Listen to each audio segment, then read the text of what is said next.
পূর্ব বর্ধমান জেলার জাবই কামারপাড়া সিধু কানু ক্লাবের পার্শ্ববর্তী এলাকায় একটি স্বেচ্ছায় রক্তদান শিবির অনুষ্ঠিত হল।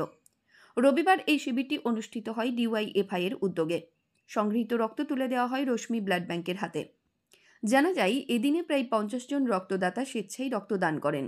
উপস্থিত ছিলেন যুবনেত্রী সুমিত্রা ধারা, যুবনেতা দেবজিৎ ব্যানার্জি, রঞ্জন সাঁতরা, তাপস বসু, শান্তি ব্যানার্জি, কাঞ্চন সরকার সহ অন্যান্যরা। প্রত্যেক রক্তদাতাকে সম্মানস্বরূপ একটি মানপত্র এবং অন্যান্য সামগ্রী প্রদান করা হয় উদ্যোক্তাদের পক্ষ থেকে। জাবুয়ে ডিএফআই এর উদ্যোগে রক্ত দিয়ে কেমন লাগলো? খুবই ভালো লাগলো। কত বয়স তোমার? 21। অন্যদেরকে কি বলে রক্ত দেওয়ার জন্য? রক্ত দেওয়া ভালো,